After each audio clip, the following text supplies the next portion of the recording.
Bueno, muchas gracias por la invitación a la Universidad San Sebastián. Considero que esta es una instancia muy relevante para hablar sobre un tema que, la verdad, no muchos manejan.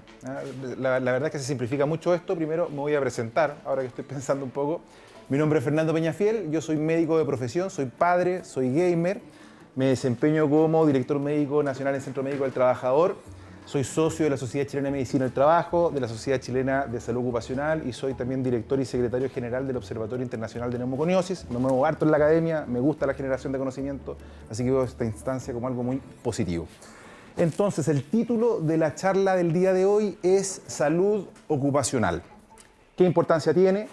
Y vamos a partir definiéndola, ¿ya? Porque aquí en verdad, en la mayoría de la retina de la gente, tienden a ocupar como sinónimo la medicina laboral de la salud ocupacional, y eso es un error, ¿ya? La medicina laboral es una parte importante, sin duda, de la salud ocupacional, pero la salud ocupacional es una ciencia multidisciplinaria que involucra muchas más áreas, ¿ya?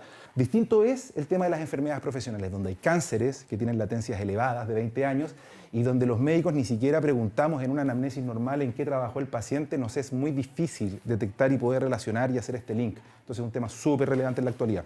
Todo parte con Hipócrates, ¿no es cierto?, el padre de la medicina, donde él relacionó a mineros y exposición a plomo. En ese tiempo había mucha exposición a plomo, la enfermedad plúmbica, que es bien florida en verdad a nivel clínico, era algo muy frecuente y había una tasa elevada en estos trabajadores y él por primera vez sugirió el tema de la exposición y recomendó baños higiénicos a los trabajadores que se acababan de exponer a plomo.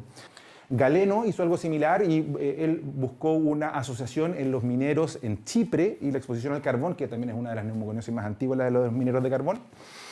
Eso, y Plinio el Viejo también, más o menos en la misma fecha de Hipócrates, sugiere utilizar vejigas de animales como elementos de protección personal. Después avanzamos hacia el Renacimiento, donde aquí ya nace el padre de la medicina, Bernardino Ramazzini, ya con su obra De Morbis Artificum Diatriba. Él hace una descripción súper detallada de 52 oficios, artesanos, mineros, y relaciona a cada oficio un riesgo y una enfermedad, ¿ya? Después del Renacimiento tenemos la Revolución Industrial, que como todos sabemos generó la creación de máquinas que optimizaron a la industria, la hicieron más eficiente, pero también generó más energía que generaba más accidentes. Entonces, en esta época, si bien hubo un pic de accidentes laborales, en ese tiempo ni siquiera se medían las enfermedades profesionales, era un iceberg que estaba oculto. Y bueno, esto empieza a avanzar en la Edad Moderna, ¿no es cierto?, donde después del Tratado de Versalles en 1919, eso senta las bases fundamentales para la creación de la OIT, que es la Organización Internacional del Trabajo, que es el referente internacional respecto a cómo las sociedades deben avanzar de manera sostenible con sus trabajadores. Y la OMS, que son como primos hermanos ambas y funcionan muy de la mano. Eso respecto a historia, ¿ya?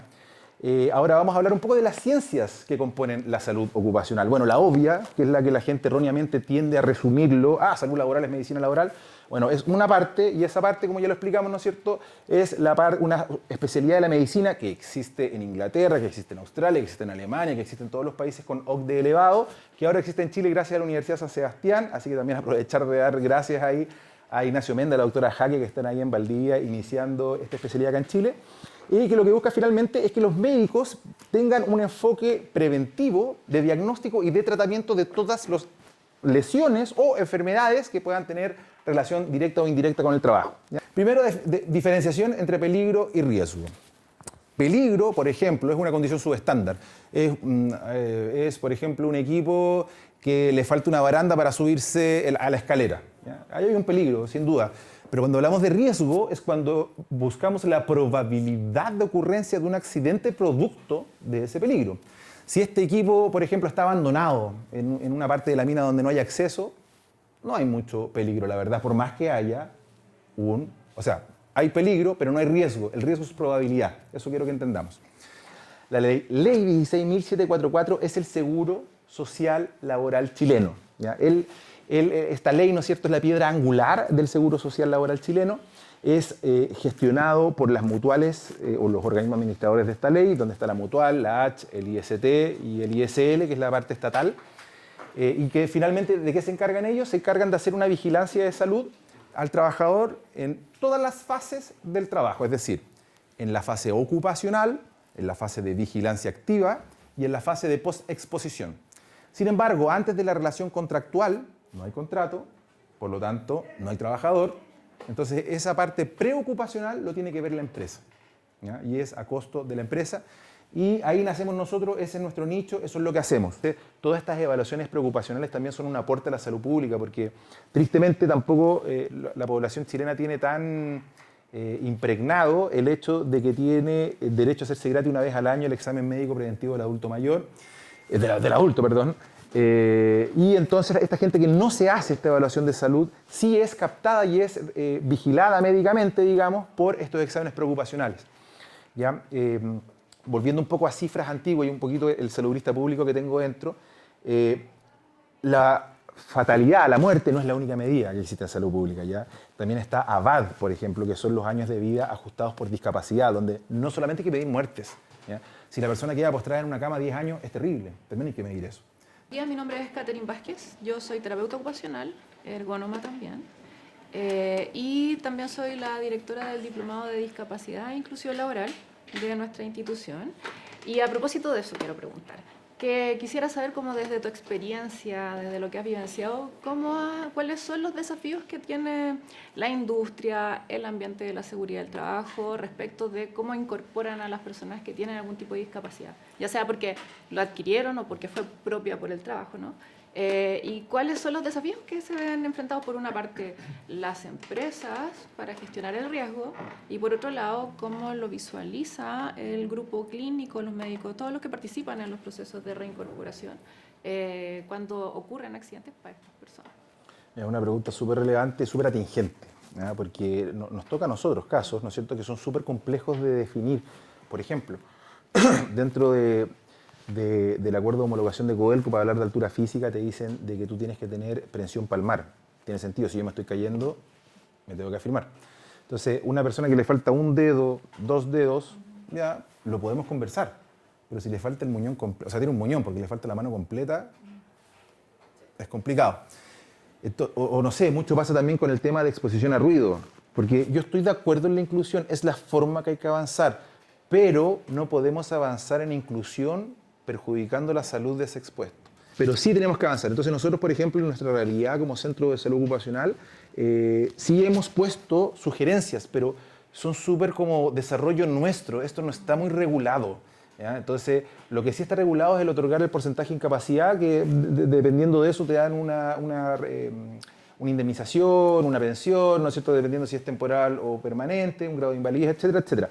Pero hay poca cultura respecto a esto. Qué bueno que está la ley de inclusión, qué bueno que obligan a las empresas a tener un mínimo porcentaje de trabajadores que tengan algún grado de discapacidad. Primero, felicitar la exposición, agradecer el espacio también. Mi nombre es Jennifer Enríquez Matrona, coordinadora de simulación y campo clínico para obstetricia, aquí presente. Mi pregunta va primero enfocado a que mencionabas es la parte de fatiga o agotamiento y somnolencia. Entonces, no deja de pasar por mi mente una madre con hijos pequeños que además trabaja y que obviamente eso no es medido. Sin embargo, mi consulta apunta un poco más allá. ¿Qué existe con respecto a embarazo, una paciente, una gestante y salud laboral, considerando que el embarazo se considera algo fisiológico?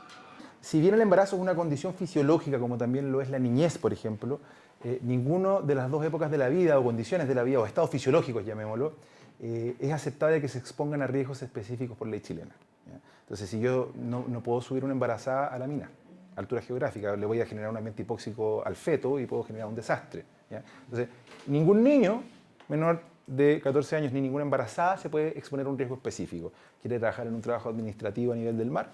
Ningún problema. ¿Puede trabajar una embarazada? Sí. ¿Puede trabajar expuesta a un riesgo específico? No, ¿ya? Y eso es legal, ¿ya? Eso por un lado. Entonces, sí se considera la idea aquí, ergonomía, lo que hablábamos, o sea, los puestos de trabajo tienen que adaptarse entonces ahora a la mujer embarazada, que va a tener otras condiciones de salud, no solamente anatómicas macroscópicas, o sea, la bulimia aumenta al doble, puede tener dolores de espalda, quizás va a requerir ponerse de pie más rápido porque va a ir al baño más frecuente, quizás cambiarle de puesto a un lugar que esté más cerca del baño, o sea, hay que hacer todo un análisis respecto a la realidad de esta trabajadora embarazada y de cómo facilitar y adaptar su trabajo a ella en esta nueva condición, que, ojo, va a ser momentánea, porque después va a tener su guagüita, va a pasar el postnatal y va a volver sin la guagüita. Entonces también hay que considerar eso. Pero sí, sin duda, en el diseño ergonómico hay que considerar esto. ¿Cómo entre la academia y ustedes, privados, ¿ya?, vamos generando esta conciencia en el ministerio en donde esta especialidad sea reconocida, ¿ya?, de tal forma de que podamos contar con más especialistas ya en esta área? Eso. O sea, yo creo que estás dando al clavo, porque finalmente todo esto se queda en bonitas intenciones y bonito speech si no se regula y no hay políticas públicas que legislen el tema. Entonces sí, tenemos que empujar desde nuestra trinchera, desde las distintas trincheras donde estamos, para que efectivamente sea una especialidad reconocida por CONASEM, número uno. Después también qué hacer con el reconocimiento de especialistas que ya llevan harto tiempo, que no han hecho la beca formal. Como ha pasado con las especialidades antes, el cardiólogo que lleva 20 años ejerciendo la cardiología al final se lo validó cuando partió esto. Bueno, partamos de la base que en Chile no existe la ley de especialidad ni de subespecialidades, quizás podríamos partir con eso, pero por lo menos existe CONASEM, y que esa es la forma de validar las especialidades en la actualidad. Como sociedad tenemos que apuntar al desarrollo sostenible, y esto es a todo tema.